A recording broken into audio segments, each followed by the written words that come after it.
یہ عوامی لوگوں تھے، کیونکہ قانون کا ڈر ہوتا.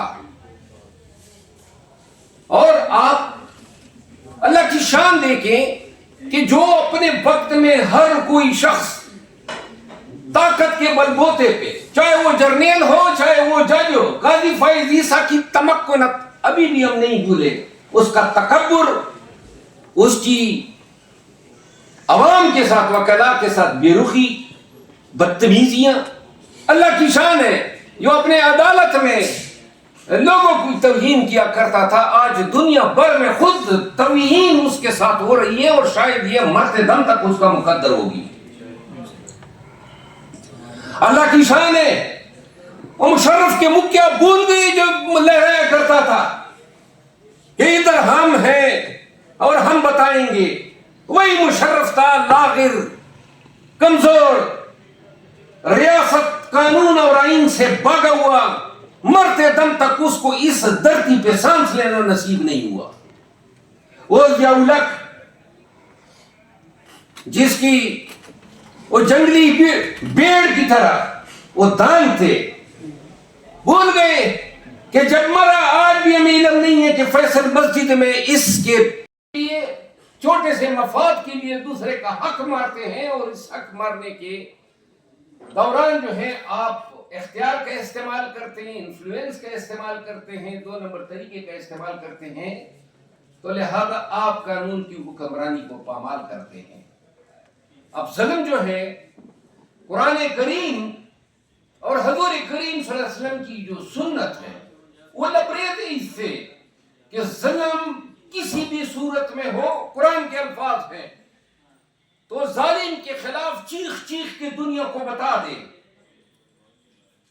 کہ یہ جو ہو رہا ہے یہ ظلم ہے. قرآن انجوائن کرتا ہے، ڈیوٹی کاسٹ کرتا ہے. ہمارے معاشرے میں جو ہماری حالت بنی ہوئی ہے، پیتھیٹک، ایک چھوٹا سا لفظ ہوگا، کیونکہ قانون کی حکمرانی کی مثالیں تو بڑے بڑے ادارے اور بڑے بڑے لوگ اپنی ذاتی زندگی سے قائم کر رہے ہیں. ہمارا تو ایسا ملک ہے کہ جہاں پہ کوئی بھی شخص جو ہے جب وردی پہن لیتا ہے تو آئین کو اس طرح پامال کرنا شروع کر دیتا ہے جیسے آئین نہ ہوا، گٹر میں تھیرتی ہوئی بچے کی بنائی ہوئی کاغذ کی کشتی. ہم نے دیکھا ایوب خان سے جو سلسلہ شروع ہوا، یحییٰ خان، ضیاء-ال-حق، مشرف، اور پھر تاحال، اس دوران ہمارے سامنے ایک اور بھی ایک واقعہ ہوتا ہے کہ جب ضیاء-ال-حق آتا ہے تو اپنے اقتدار کو دوام دینے کے لیے ذوالفقار علی بھٹو مرحوم کو سپریم کورٹ کے ذریعے پھانسی پہ چڑھا دیتا ہے.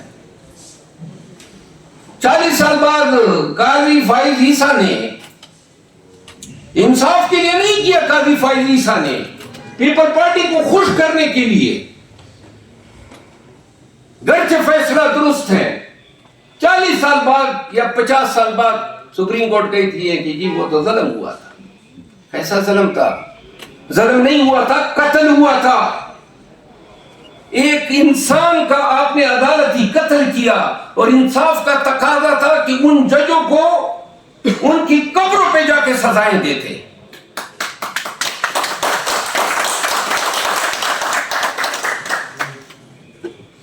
یہ انصاف کا تقاضا تھا. مشرف کو پھانسی کا آرڈر تو ہو گیا، مکافات عمل ہے، اور جس نے اس فیصلے کو اڑایا وہی تھے نا. نہیں، وہ سپریم کورٹ میں جو جج صاحب جو ڈسگریس ہو کے چلے گئے، مظاہر علی اکبر نقوی، انہوں نے ڈکلیئر کیا کہ سرے سے وہ میکینزم ہی لیگل ہے جس کے تحت مشرف کو پھانسی کی سزا دی گئی. حالت کیا ہوئی اس جج صاحب کی؟ عزیزان من، پاکستان میں قانون کی حکمرانی ایک خواب ہی رہے گی جب تک ماضی میں جس نے قانون اور آئین کو توڑا ہے ان سب کو، چاہے زندہ ہے یا مردہ ہے، قانون کے مطابق سزا نہ دی جائے۔ مشرف کی پانسی پر عمل درآمد ہوتا یا وہ فیصلہ ٹھہرتا تو یہ 2.5 سال سے اس ریاست میں یہ لوگوں کے گھروں میں گھسنا، ہوا کرنا، مارنا، پیٹنا، قبر میں جو ہڈیاں پڑی ہیں وہ انسان کی ہے کہ کسی جانور کی ہے؟ کسی کو یہ علم نہیں ہے کہ سابق عامر یعنی کہ یحییٰ خان اور پیشرو ایوب خان، کسی کو علم نہیں ہے کہ ان کی قبریں کہاں پہ ہیں۔ آج اور یہ تاریخ کے کوڑے ہیں جو لگے ہیں ان تمام لوگوں پہ جنہوں نے اپنے وقت میں اپنے آپ کو فرعون ثابت کرنے کی کوشش کی۔ یہ وہ تھے جو انڈسپینسیبل تھے، جو اپنے آپ کو ناگزیر سمجھتے تھے۔